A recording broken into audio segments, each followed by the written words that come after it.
The first thing I remember was Ethan's face, pale, angry, whispering through clenched teeth. "You're 17 minutes late, Maya." 17. That's how it all started, the most humiliating and yet unforgettable night of my life. The night I walked into a mansion expecting to be judged and walked out with a lesson I'd spent years trying to teach others. It began on a gray Wednesday afternoon in Portland, Oregon. I was finishing paperwork at Harbor Nest, the nonprofit where I helped veterans and struggling families find homes. Then I saw it, an email. Subject line, "Formal dinner invitation. Attendance required." At first, I thought it was spam, but it wasn't. It was from Montgomery and Trent, attorneys at law. A single cold paragraph read, "Mrs. Eleanor Whitaker requests the presence of her son, Ethan Whitaker, and his guest, Ms. Maya Ortiz, for a formal dinner. Friday, 5 p.m., no RSVP, no warmth, just a command." Ethan had warned me, "My mom doesn't do casual. Everything's a test." And he wasn't joking. That night, he handed me a printed list. Rules for surviving her. Don't talk about your nonprofit. She thinks charity is weakness. Don't mention your parents. Too ordinary. Stick to art, politics, or finance. Be exactly on time. And wear the navy dress and the emerald scarf.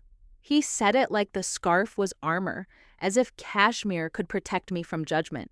By Friday, everything was planned down to the minute. Train at 3:30, Uber by 4:20, arrive at 4:50, dinner at 5 sharp. I ironed my dress, polished my shoes, wrapped the scarf carefully around my neck. When I looked in the mirror, I barely recognized myself. Perfect, controlled, but underneath, I was terrified. The train ride felt endless. Outside the window, the Oregon countryside rolled by, gray skies and amber leaves. When I stepped off at Maple Ridge Station, I had 15 minutes to spare. I could have called an Uber right away, but instead, I started walking. The neighborhood looked unreal. Gated driveways, lawns like golf courses, and silence, the kind that costs money. In my hand, I held a bouquet of white lilies. Simple, elegant. About halfway there, I noticed a corner grocery store, Cedar Market, pumpkins in the window, Thanksgiving flyers everywhere. That's when I realized I forgot a gift bag. I stepped inside. The store was warm, filled with quiet chatter. I grabbed a silver gift bag and stood in line. Then I heard her, a frail voice near the register, trembling. "I'm so sorry, honey. I thought my card would go through." An elderly woman stood there. Milk, bread, apples, and a small frozen turkey. The cashier frowned. "It's $147.86, ma'am." "You're short." She fumbled through her purse, coins falling onto the counter. The people behind her sighed. Someone muttered under their breath. I checked my phone. 4:43 p.m. If I rushed, I'd make it. But then she looked at me. Her eyes, pale blue, tired, but kind, and that was it. Something inside me broke. I stepped forward. "It's okay," I said. "I've got it." She froze. "No, dear, you can't." "Please," I smiled. "Let me." The register beeped, approved. She stared at me with disbelief. "People don't do this anymore." "They should," I said softly. Outside, I felt the cold air bite my face. She was still shivering, so I took off my scarf and gently wrapped it around her shoulders. "This will keep you warm." Her eyes filled with tears. I just smiled and walked away. Then I looked at the time. 4:52. Late. Officially late. The Whitaker mansion looked like a courthouse carved out of marble, the kind of place that whispers power. Ethan stood at the top of the stairs waiting, his face pale, jaw clenched. "You're late," he hissed. "And where's the scarf?" "I gave it away," I said. "She was freezing." His eyes widened. "You gave a $700 scarf to a stranger?" "Maya, my mother doesn't forgive mistakes." I looked at him, this man I loved, and realized he wasn't angry. He was scared, terrified of her. But I wasn't, not anymore.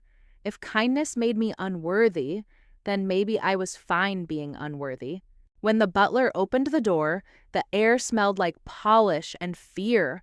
We entered the dining room, chandeliers, long mahogany table, silver glowing under candlelight, and there she was, Eleanor Whitaker, graceful, controlled, sharp as glass. But my breath caught for another reason.